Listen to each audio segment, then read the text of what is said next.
Over 50 water rescues have now occurred across the eastern coasts of North Carolina and Virginia, as soon to be once again major hurricane Erin continues to strengthen as it pushes further north. In addition to that, we've got a couple more systems that are going to have the potential to develop into a tropical system of tropical storm intensity or greater over the next couple of weeks. We've got all that and more coming up in this episode of Tropic Talks.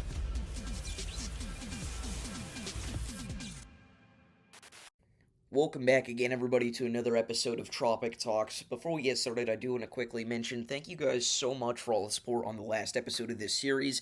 At the time of filming, the video is currently sitting at about 1.5 thousand views, which is insane considering that it's been out for less than 24 hours.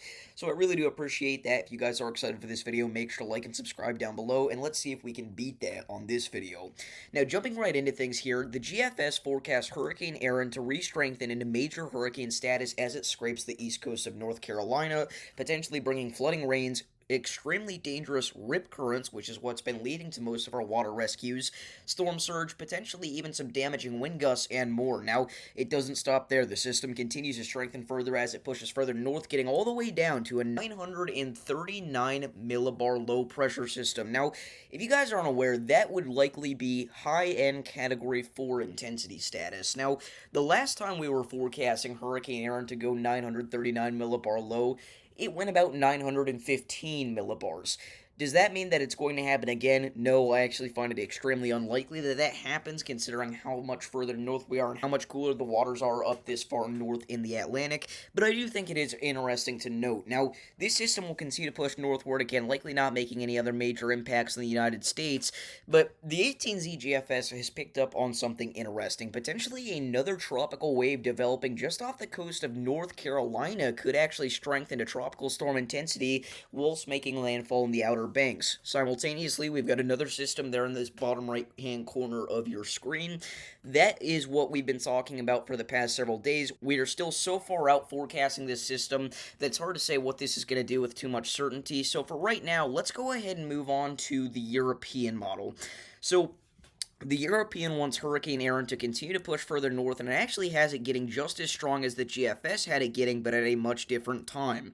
It has this system getting down to 939 millibars as well, but it has that happening within the next 24 hours. Now, if something like this were to happen, we would likely be talking about a large, again, high-end Category 4 hurricane, and this would actually be a little bit worse than what the what the GFS was painting, because not only does it bring this system closer to land, but it also keeps it at a stronger intensity whilst it's passing by the Outer Banks of North Carolina and other areas along the East Coast. So we'll continue to watch out for that. It is worth noting that the European doesn't really have that secondary tropical cyclone that we're expecting to develop doing too much.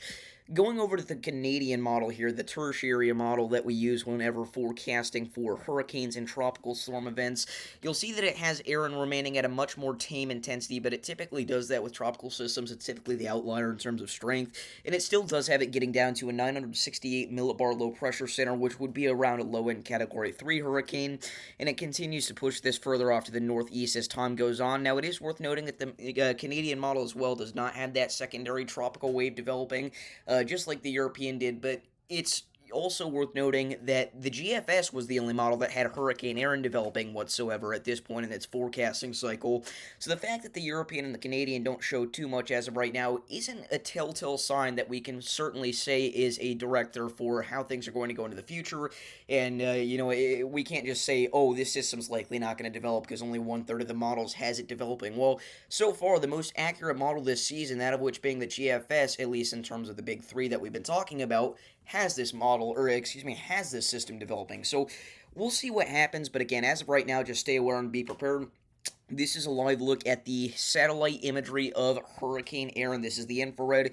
You'll notice those convective towers popping off on the north side of the system. That is usually a good sign of some rapid intensification ongoing with this storm.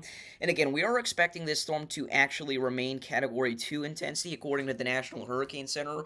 But I have a bit of a different perspective, and we'll talk about why in just a moment. But it is worth noting that we do have some tropical storm warnings and even some storm surge warnings going out for portions portions of eastern North Carolina, again, specifically surrounding the Outer Banks, also through portions of far eastern Virginia. Again, a lot of these watches and warnings mention the threats for damaging wind gusts up to 50 miles an hour, which is going to be enough to blow around some loose lawn items, some heavy rainfall at times, potentially accumulating up to 3 inches at the highest localized areas.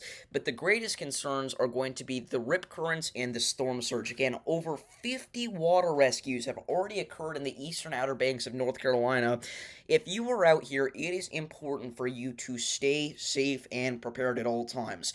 They aren't calling for evacuations in too many separate areas, but it is worth noting that if you are in these areas, you need to stay prepared, because one little shift in this cone makes a whole heck of a lot of difference for the impacts that we would see in eastern North Carolina. I'm not saying that a landfall is possible or anything like that at this point. I think that's extremely unlikely, but I do foresee this potentially shifting a little bit further off to the west, in a worst case scenario. And if that were to happen, we again would be looking at drastically different impacts than what we're talking about right now. So it's just important to stay aware. Again, a lot of our spaghetti noodles here on the Hurricane Erin model intensity guidance as of 18Z on August 29th actually have this reaching low end to even mid-range Category 3 intensity. And again, ever since these later runs of the GFS have been coming out, they've been pushing this system to further and further intensity as it continues to push further north. So while the National Hurricane Center's latest update only has this remaining at Category 2 intensity, I would guess it could certainly re-strengthen to Category 3, potentially even flirting with the Category 4 line. So we'll see what happens with that. Again, honing in here on some of these storm surge warnings and these tropical storm warnings that we currently have in effect in the eastern Outer Banks of North Carolina. If we go ahead and click on these storm surge warnings here, you'll note that the National Hurricane Center has the threat outlined for damaging wind gusts up to 50 miles an hour in terms of your peak gusts in the Outer Banks of eastern North Carolina. You've also got your storm surge inundation of 2 to 4 feet being expected, and that would likely be a significant storm surge event, putting many areas underwater briefly. Again, flooding rain isn't too much of an issue with this event. I could see it potentially getting a little bit higher than 1 inch locally. Our tornado threat is relatively low with this event in general, but definitely something that you don't want to play around with, so make sure that you are taking these warnings seriously, listening to local officials, the National Hurricane Center, and more. Before we end off this video, I do want to quickly thank all of our channel members. As always, you guys are what keeps this show going. If you do want to become a member, make sure to do so by clicking the link down in the description. You're going to get access to exclusive videos, early access to certain videos, shoutouts at the end of every forecast, custom stickers to use in chat, and more. Thank you guys all for watching this video, and I'll see you all in the next episode of Tropic Talks. Peace.